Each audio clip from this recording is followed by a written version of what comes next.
নতুন বছরকে ঘিরে আমরা সবাই নতুন পরিকল্পনা সাজাতে শুরু করি, কিন্তু আমাদের পরিকল্পনা অধিকাংশই ব্যর্থ হয়ে যায় দৃঢ় মনোবলের অভাবে।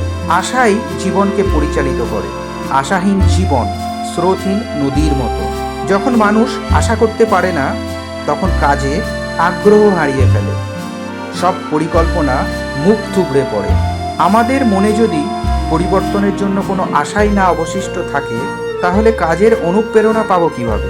পরিকল্পনার উপর আমাদের নিজের বিশ্বাস থাকতে হবে। আশাবাদী হতে হবে যে এই পরিকল্পনা অনুযায়ী কাজ করলে আমি সফল হব। পৃথিবীতে যারা নতুন পরিস্থিতির সঙ্গে মানিয়ে নিতে পেরেছে, তারাই টিকে থাকতে পেরেছে। বিশাল এবং অতি শক্তিশালী ডাইনোসরও বিলুপ্ত হয়ে গেছে পরিবেশ ও পরিস্থিতির সঙ্গে তাল মেলাতে না পেরে। বর্তমানে তথ্য প্রযুক্তির যুগে আমাদের চারপাশ আমূল বদলে গেছে। শুধু যোগাযোগ মাধ্যম নয়, ব্যবসা বাণিজ্যের প্রকৃতি, প্রভাব বিস্তারের পদ্ধতি সবই বদলে গেছে। কথাই বলে, জীবনের পথ মসৃণ নয়, তাই চলার পথে বারবার বাধা আসবে। এতে অধৈর্য হয়ে পড়লে চলবে না। তাছাড়া প্রতিটি কাজের ফল লাভের জন্য নির্দিষ্ট সময় পর্যন্ত অপেক্ষা করতে হবে। যে কোনো ফসল রোপণের জন্য যেমন নির্দিষ্ট সময় আছে, তেমনি ফসল উত্তোলনের জন্যও নির্দিষ্ট সময় আছে। তাই ফল লাভের জন্য পরিশ্রমের পাশাপাশি নির্দিষ্ট সময় পর্যন্ত ধৈর্য রাখা শিখতে হবে। মাঝপথে ভঙ্গ দিলে আগের সব পরিশ্রম বৃথা হয়ে যাবে। নেতিবাচকতা বা নেগেটিভিটি হলো এমন একটি ক্ষতিকর বিষয় যা আপনার সমস্ত প্রচেষ্টাকে ব্যর্থ করে দিতে পারে। মনোবলকে দুর্বল করে দেয় যে বিষয়গুলি, তার মধ্যে নেতিবাচকতা হলো অন্যতম।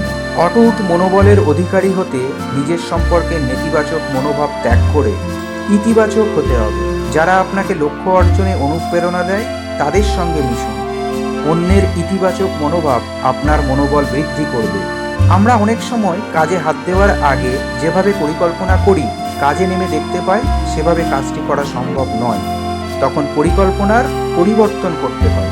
পরিস্থিতি অনুযায়ী পরিকল্পনায় প্রয়োজনীয় পরিবর্তন আনলে কাজ করা সহজ হয়, কাজে ধারাবাহিকতা রক্ষা করা সম্ভব হয়। অনেক সময় চলার পথে এমন পরিস্থিতি আসে যখন দুই বা ততোধিক পছন্দের মধ্যে যে কোনো একটি বিষয়কে বেছে নিতে হয়, কারণ একাধিক বিষয়ে মনোযোগ দিলে সাফল্য লাভ করা যায় না। দুই বা ততোধিক বিষয়ের মধ্যে একটি বিষয়কে যদি বেছে নিতে হয়, তাহলে সেই বিষয়টি বেছে নিন যেটি আপনার কাছে বেশি গুরুত্বপূর্ণ। অসংখ্য ধন্যবাদ। আমাদের গল্প ভালো লাগলে ভিডিওটি অবশ্যই লাইক করবেন, চ্যানেলটি সাবস্ক্রাইব করবেন।